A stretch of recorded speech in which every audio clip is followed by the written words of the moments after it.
Hello all and welcome to yet another edition of hrtech.sg's Tech Talks, where we talk to subject matter experts on all aspects in the realm of HR and HR tech. Today, extremely happy to host Sudarsan Ravi, founder and CEO of RippleHire.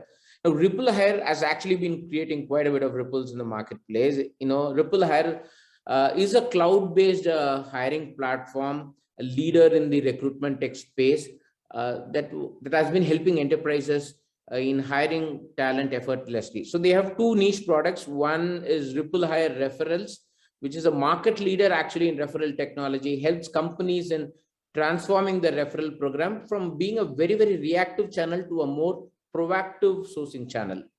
The second product is RippleHire's talent acquisition cloud applicant tracking system, a best-in-class smart applicant tracking system that actually caters to all the four user personas in an organization: the employees, the recruiters, the candidates, and the vendor partners.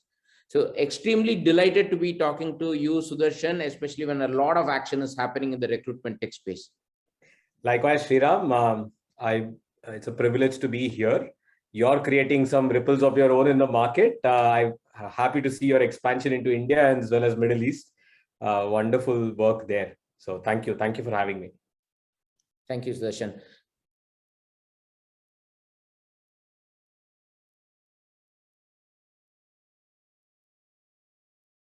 First off, what are the key business and talent challenges that you are seeing in the marketplace at this point of time, especially with COVID being not too much of a focus? What are the key challenges that you're facing, that your clients are facing rather? Right. So there are, essentially two challenges that I would like to draw attention to. One is attrition. Attrition was a problem in sectors like insurance, pharma, a lot of sales-oriented organizations, but attrition is now creeping and is rampant across the board. Whether it's in technology, whether it's in, even in niche and skilled areas as well. As a result, one challenge that I'm seeing organizations, CXOs, and talent leaders struggle with is, how do you deal with attrition? And the second biggest challenge, that's the flip side, is when it's a candidate-driven market. As a result, how do you enable or attract or convince the person you select to join the organization? So joining ratios have plummeted, and it's not just India. We are seeing signs in markets that are now candidate-driven, especially in technology, in parts of Europe and parts of US, where joining ratios are a problem. And it's an acute problem in the Indian subcontinent, for sure. So if I have to look at it, organizations and leaders are essentially talking about how do we hire talent that joins and stays, because it's not just about convincing people to come over, but actually dealing with early attrition and then subsequent attrition as well. So those are the trends and challenges I see. What about you? What are some that you are coming across? The key challenge that we essentially are seeing is that a lot of the companies are in a very, very hybrid or in a 80-90% remote work environment. Mm-hmm. They're really struggling to do that portion after hiring, which is the 0 to 180 days, which is very, very critical for a person to come on board and get engaged, is an area where we are seeing companies are really struggling and trying to do a lot of things to enable that. Right. No, I agree with you. And that's why you can see early attrition happen, because in the past, belongingness is a feeling, right? When I come into an organization, I feel like I belong. And that feeling is created often by us connecting with each other. And in a hybrid world, in a distributed world where you sit and stare into a screen, it's not easy to create that belonging or that feeling, especially when you're peppered with a lot of choice. So, yeah, fantastic. I agree with you. So it's not just about hiring, it's all about creating that employer brand, which helps you attract more people into the funnel and also ensures better joining. So that's a very interesting point.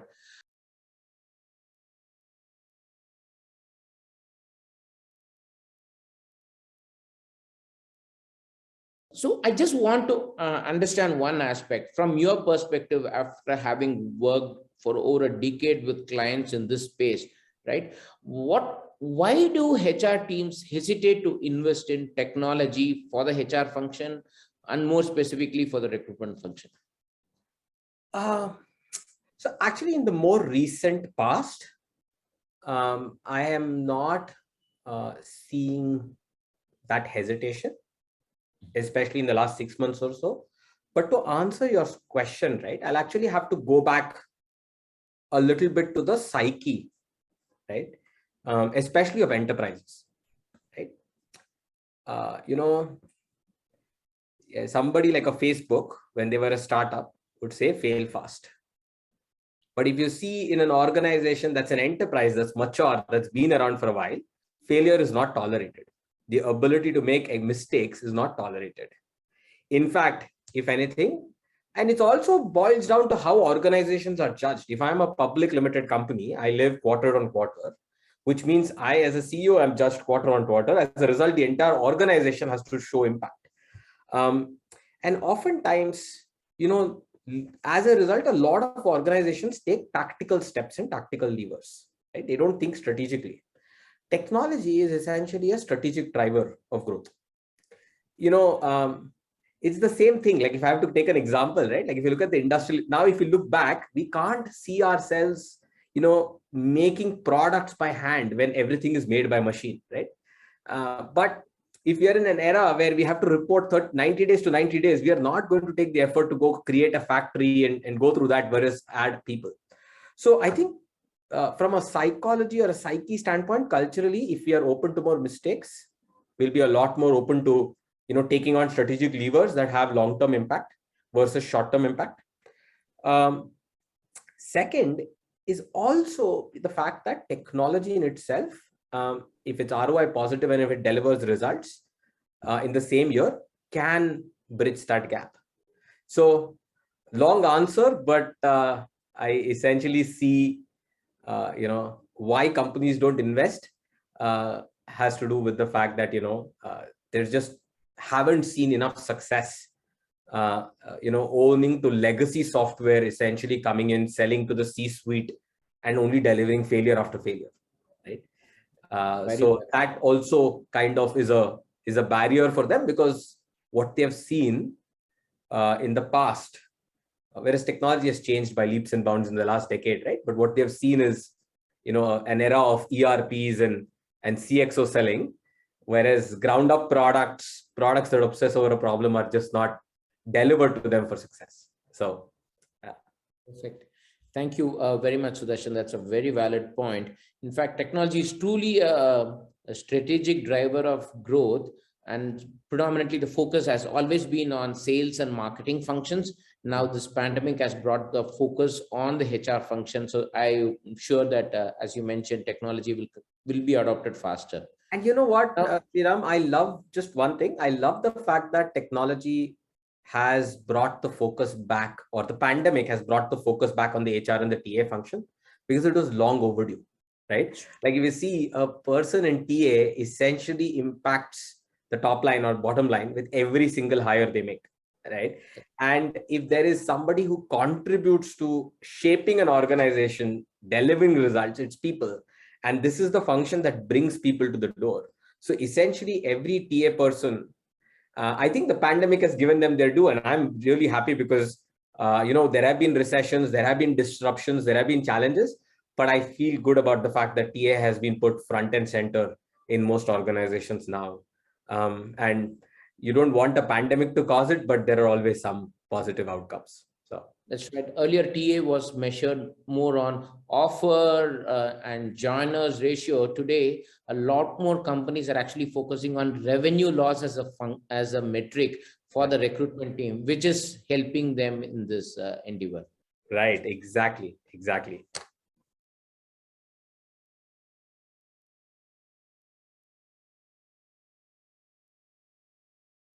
I wanted to understand, right? How do you work with your client HR teams to ensure that they get buy-in from their leadership for investment in HR tech? Do you do anything specific for the HR teams? So firstly, we are fortunate that now I'll talk about both our products.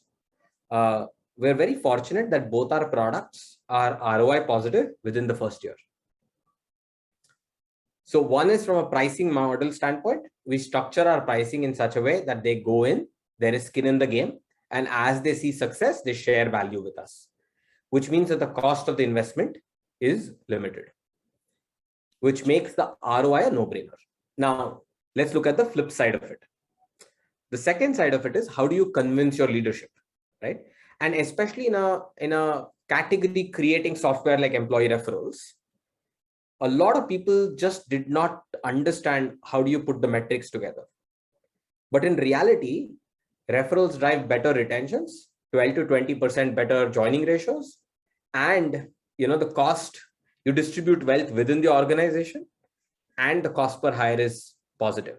So when you combine all of these elements into a simple ROI calculator, it becomes very apparent, especially since you mentioned revenue loss. It becomes very apparent that you can kill, and you can improve or reduce your revenue loss simply by having a strategic lever on referrals. The second facet on the technology front, on the ATS is a lot more straightforward, right? Now, ATS is an established category. People have technology budgets against it, but the good news for us there is the least candidate experience score on RippleHire is 4.7. And a great candidate experience, 4.7 on 5, a great candidate experience drives better outcomes. Quality hiring, it results in joiners, it results in people staying. And I think what that does is largely helps organizations pay off for itself within the same year. So the way we structure ourselves and the way we help client teams is to essentially look at it and say, hey, you're already impacting top line and bottom line. And using our technology, here's how you'll move the lever, which makes it very easy for them to go in with a business case to say, here's the product, it's best in class, here's the investment, and in X months, I will repay it. And at the end of the month, I'm going to write a story with you, which shows the positive impact that we've made in terms of returning money to the function, right? Which is what TA and HR teams love when they work with us. Fantastic. Very nice.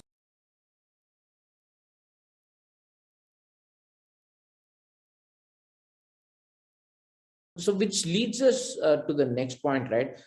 With all of these happening in the market, a lot of adoption of technology, how do you visualize the post-pandemic workplace to be significantly different from what we are seeing right now? Right. See, when I look at post-pandemic, right, and I think organizations look at this in two binary sets.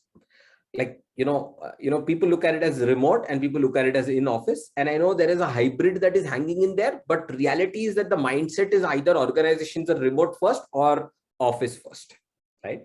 It's got to do whether you're a low trust country or a low trust organization, or you're a high trust country or a high trust organization.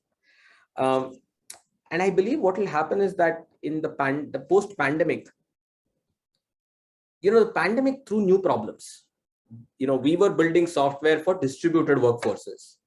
Suddenly, the entire world became a distributed workforce where every company had to have people in like hundreds of locations and thousands of locations, depending on the size.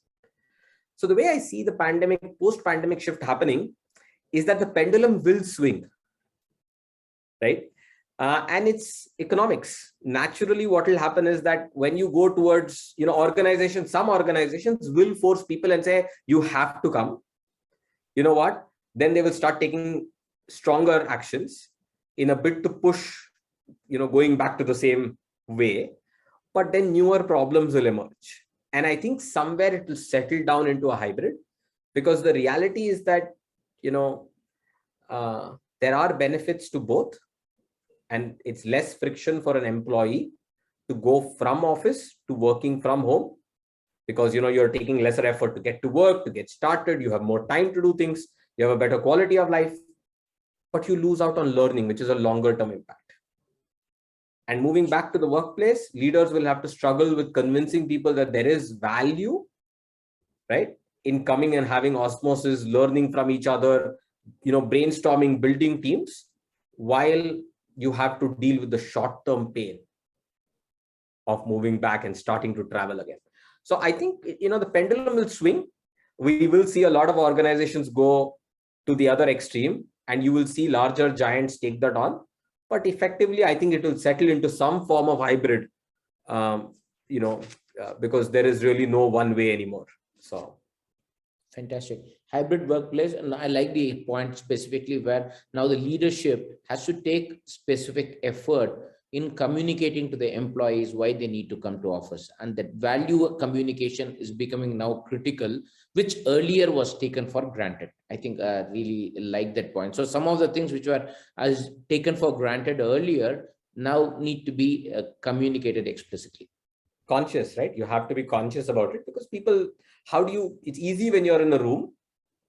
It's harder when you're on Zoom.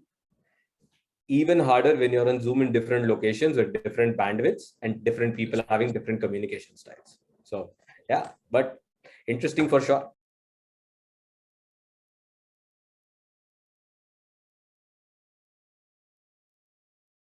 See, one of the aspects that we have always been find HR teams struggling is to present the ROI for their investment in the talent function and present it to the leadership, right? HR teams always have been very instinct-based, gut-based rather than data-driven focus. So they have always struggled on ROI and presenting it to the leadership. So the leadership never invested in technology.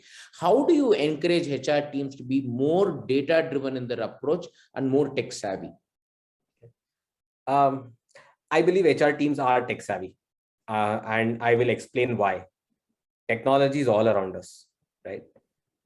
We order food through technology. We watch movies through technology. We order a cab through technology. We've been looking at restaurant reviews through technology. And likewise, if you look at, consumer tech, it has been at that level of user experience that anybody and everybody has been adopting it. So I actually believe that the onus of, so the problem is not with the HR fraternity not being tech savvy. I think if you build products that are usable and user friendly, we see adoption and we see results and we see people giving us great outcomes. So, but to your point, I do believe that HR has always been a selfless function. If you look at TA and HR, they're usually carrying the can for most problems in an organization. They are enablers. They want their business leaders to succeed. And in the sense that they're so selfless that oftentimes they don't stand up, shout through the rooftops and talk about what they're doing. And they do struggle with showing they do struggle with making a case because they're always making somebody else successful. And they don't necessarily stand up and say, hey, here's what I need to become or to help make you successful. Now, from a data-driven lens, I think talent acquisition teams are the people I interact with. And I know they're extremely number-driven, right, as a function, because TA is a lot like sales. But, one of the things that I think TA definitely needs to get better at, and we as providers need to enable this, is the ability to build the right levers for them to showcase. Like, for example, what is 1% joining ratio improvement mean for your organization? Right? What if we can improve retention by 1%? What's the impact we can leave? Oftentimes, like for example, when you hire through referrals, you improve retention by 4 to 5%. But that's a huge impact to an organization. And oftentimes somebody else in the organization does take credit for retention, right? But the reality is that it's a lever that got introduced by TA because they started hiring through a channel that delivered more joiners that stayed, right? So if I can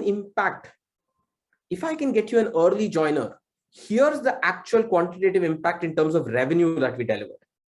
Hey, here's the impact that we delivered, because a lot of times these TA folks are dealing with escalations for things not done, which is often 10% of the problems, but 90% of the times they don't build a case to say, here are the things we've done and here's how the organization grew. And honestly, if you look at the top line growth of any organization or the bottom line growth, it happened because of the people that TA introduced into the door. So, I wish the function took more credit. They're a lot more selfless. And as a result, I think making those cases should be an absolute no-brainer.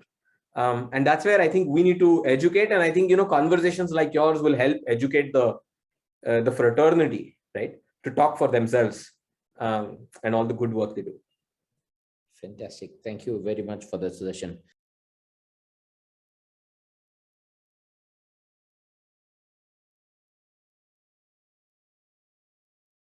And finally, the question that I have for you is, what would be your key input or advice to enterprises of any size, which has probably started their digital journey, digital HR journey specifically, in the recent times? Few things. I'll start with something that Sunny Sadnani, my sales head, advises all our customers on. Technology is a strategic lever. Don't look at it as a case of automation of process. Look at it as an opportunity for transformation, which means look at the kind of leaps you can do, not just how you're going to, because you want the system to be used not by auditors, but by your function. Second, center of excellence teams, implementation teams, TA teams, the teams that enable the implementation have a lot going on. So be naturally empathetic, because everybody wants their agenda to get delivered. So what is important is prioritization. And if you want to see value delivery fast, prioritize scope and make sure you're coming to, if you have a choice between wanting more and wanting less, take more in phase 2. And that way you get to a go live, you start utilization, and you continuously improve. Technology has moved, no longer the arcane world where you implemented a go live and everybody forgot about it. Technology continuously evolves, product teams evolves, and customer success functions are there along your side. So we always encourage teams to do that. And third, right, I think this actually has to do with the evaluation stage itself. When you're selecting products, you'll have to think about where the products are made. Where are the product managers sitting? Are they sitting in a geography that understands your problems? Or are they sitting in a geography where world of recruiting and talent acquisition is very different? Do they obsess about the problem? And when you present ideas, do they really focus on the feature or do they focus on the problem? And the reason I mention this is because, if your selection is right, success is a guarantee. And unfortunately, a lot of products think feature vomit, where you continuously keep churning features, is the solution. But it's actually not true. 80% of work is done with 20% of features. It's really about understanding if those features have been built to the necessary depth, and does the provider really understand your world and that problem statement really, really deeply? Because only then will they be able to consult with you to result in the transformation. And only then can you deliver, a candidate experience score in the 90th percentile or more, right? So I think, long answer, but yeah, obsess on problem, and evaluation should not be about features, but really about whether your providers understand the problem. Second, think about, respect TACOE teams and the teams implementing, and help them cut scope and do a phase-wise rollout. And third, look for transformation, not just automation, right? So that's the advice, whether you're 500 on your first journey or you're 50 or 90,000, on your nth journey, right? I think, these would hold good, is the way I see it. So. Fantastic input, Sudarshan. So if I were to summarize today's discussion, right, today's focus for the recruitment team is not just about making offers to candidates, it's about making offers to candidates who probably join, stay, and grow with the organization. Tech is a strategic driver of growth. Look at technology as an opportunity for growth of the organization and not just for automation of processes. Referrals is really largely understated across the industry segment. So referrals can actually drive better retention, cost per hire comes down, and actually with the remuneration that is given for referrals, revenue gets distributed within the organization. Post-pandemic workplace is likely to be very, very hybrid, and the leadership has to take effort in communicating the value of coming to office. So what earlier was pretty non-stated, it has to be explicitly communicated. The key aspect is from an implementation perspective, implementation go live is definitely not the end of the journey. It's actually the start of the journey. So it's not hooray, we have gone live, but hooray, we are starting the journey today. And finally, when it comes to selecting the right TA product, a TA tech product, it is important to identify the right features that the organization requires, right? What is the problem that you're trying to solve rather than starting with the solution in mind? That is a mistake most companies make. So a lot of takeaways for me personally from this conversation, Sudarshan. Really appreciate your time and effort for participating in this Tech Talk session. Hope to have you in our future sessions too. Oh, lovely, Sriram. Thank you for those thought-provoking questions. I enjoyed it, and very happy to see HR tech, marketplace go places. I think it's much needed, and I appreciate what you're doing for the HR and TA fraternity at large. Thank you. Thank you for having me. Thank you, Sudarshan.